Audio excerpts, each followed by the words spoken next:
नमस्कार दोस्तों, हम अपने शरीर की सफाई करते हैं, अपने घर की सफाई करते हैं, हम अपने रेफ्रिजरेटर की सफाई करते हैं, लेकिन हमारी संस्कृति, हमारा विज्ञान हमें अपने मन की सफाई के बारे में नहीं बताता।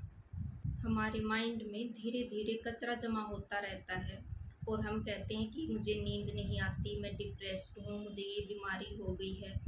हमारा देश एंजाइटी और डिप्रेशन के मामले में नंबर 1 पर आ गया है और हैप्पीनेस के मामले में हमारा देश पिछड़ गया है। जब हमारे सबकॉन्शियस माइंड में कचरा जमा होता रहता है तो हम डिप्रेशन, एंजाइटी के शिकार हो जाते हैं। जब वो कचरा हमारे माइंड पर हावी हो जाता है तो हमारे बने हुए काम बिगड़ जाते हैं, हमारा माइंड स्टेबल नहीं रह पाता और जब हम किसी को कुछ कह देते हैं तो हमारे रिश्ते खुद ब खुद खराब हो जाते हैं। और इन सब की एक ही वजह है, हमारे सबकॉन्शियस माइंड में पड़ा हुआ कचरा। वो कचरा एक प्रोग्राम की तरह काम करता है और वो धीरे धीरे हमारी बीमारियों के रूप में उभर कर सामने आता है। तो दोस्तों, अगर आप जीवन में खुशी चाहते हैं तो आपको अपने माइंड की कचरे की सफाई करनी होगी और यही आज की वीडियो का टॉपिक है। इसमें मैं आपको बताऊंगी कि अपने मन को, अपने माइंड को निर्मल व पवित्र कैसे रखें। दोस्तों, सबसे पहला जो एग्जाम्पल है वो ये है कि कनेक्ट विद नेचर। एक रिसर्च ये कहता है कि जब एंजाइटी के पेशेंट नेचर में वॉक करते हैं तो उनका 60% तक डिप्रेशन कम हो जाता है और उनकी प्रोडक्टिविटी बढ़ जाती है। जितने भी बड़े बिजनेसमैन या टॉप प्लेयर हैं वो सबसे ज़्यादा नेचर को प्रायोरिटी देते हैं। इसलिए जितने भी मॉन्क या मेडिटेशन के केंद्र हैं वो नेचर में बनाए जाते हैं। नेचर में एक ऐसी एबिलिटी है कि वो सारी नेगेटिविटी को अपने अंदर खींचकर इसे सकारात्मक ऊर्जा से भर देती है। दोस्तों, जब भी हम नेचर में बैठते हैं हमारा माइंड रिलैक्स होने लगता है, हमारी बैटरी चार्ज हो जाती है, हम हैप्पी फील करते हैं, हम एनर्जेटिक फील करते हैं और जो कुछ भी नेगेटिविटी कचरा है हमारे माइंड में वो नेचर में अपने आप चला जाता है, जबकि प्योर एनर्जी हमारे शरीर को, हमारी आत्मा को ऊर्जा से भर देती है।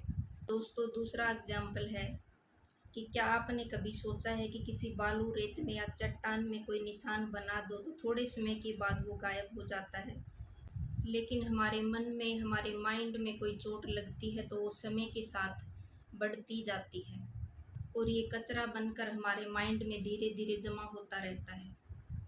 तो दोस्तों, समझने वाली बात ये है कि अगर कंप्यूटर में बहुत सारी फाइल्स होंगी तो क्या होगा। कंप्यूटर स्लो चलना शुरू हो जाएगा, हैंग होना शुरू हो जाएगा, काम करना बंद कर देगा। वही सिचुएशन हमारे मन के साथ भी है। जिन लोगों को हमने माफ़ नहीं किया है, हम बार बार उनको याद करते हैं, उनकी जो पास्ट लाइफ को याद करते हैं, बुरी सिचुएशंस को जब हम बार बार याद करते हैं तो हम आगे नहीं बढ़ पाते हैं और हमारा माइंड में कुछ नया उसके अंदर स्टोर नहीं हो पाता है, क्योंकि वो गंदगी, वो कचरा पहले से जमा हुआ है। और इसके लिए बहुत ज़रूरी ये है कि आप उन लोगों को आइडेंटिफाई करें जिन लोगों के साथ आपका कोई इश्यू है, कोई प्रॉब्लम चल रही है, उसको जल्दी से जल्दी सॉल्व करें और उनको बोलें कि हमारे बीच में जो भी इश्यू था मैं उसको सॉल्व करना चाहता हूँ, शायद आपको ज़रूरत नहीं है, लेकिन मेरे जो मन में जो कचरा भरा हुआ है उसको मैं बाहर निकालना चाहता हूँ, मुझे नई ऊर्जा की ज़रूरत है, मुझे आगे बढ़ना है और मैं इस जगह पर बिल्कुल नहीं रह सकता। और इस तरह से फॉरगिवनेस की प्रैक्टिस करें और देखेंगे कि आपके सबकॉन्शियस माइंड का कचरा धीरे धीरे ख़त्म होता जाएगा।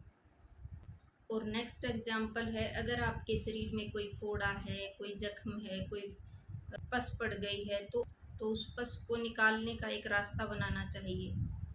उसी तरह से हमारे मन में अगर कोई कचरा भरा पड़ा है तो उसे निकालने का भी कोई रास्ता बनाना होगा हमें, और ये रास्ता है लिखने का।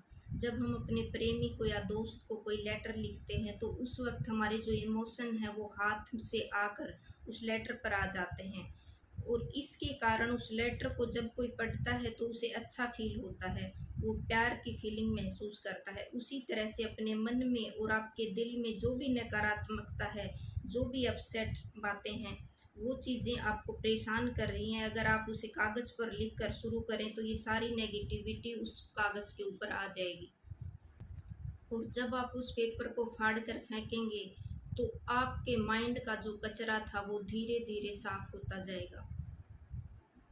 तो आपका मन मस्तिष्क बिल्कुल स्वस्थ हो जाएगा। ये टेक्निक बहुत इफ़ेक्टिव है, इस पर काम करके ज़रूर देखें। और अगला उदाहरण है मूवी। दोस्तों, हम सबको मूवी इतनी पसंद क्यों है जानते हैं? क्योंकि हम सब एक स्क्रिप्ट राइटर, एक स्टोरी राइटर खुद हैं, और हमारी खुद की स्टोरी एक हमारे माइंड में दिन रात चलती रहती है, जो हमें परेशान करती रहती है, जो हमारे डिप्रेशन का कारण बन जाती है। जैसे उदाहरण के लिए, मैं मोटा हूँ, मेरी पत्नी खाना ज़्यादा अच्छा बनाती है इसलिए मैं ज़्यादा खाता हूँ। मैं एग्ज़ाम देने गया था, मैं फ़ेल हो गया क्योंकि मेरी कलम काम नहीं कर रही थी। हर काम में किसी तीसरे व्यक्ति को टारगेट करना। अगर बिज़नेस अच्छे से नहीं चल रहा है तो मेरे दोस्तों की वजह से नहीं चल रहा है, किसी दूसरे को दोष देना। दोस्तों, सबसे बड़ी गलती हम ये करते हैं कि हम सारा दोष बाहर देते हैं और खुद के ऊपर कोई जिम्मेवारी नहीं लेते हैं। जब हम इसकी जिम्मेवारी नहीं लेते हैं तो हम लाइफ में स्टक फील करते हैं, हम एक नेगेटिव पॉइंट हमारे माइंड में बैठता है और फिर हम कुछ नहीं कर पाते।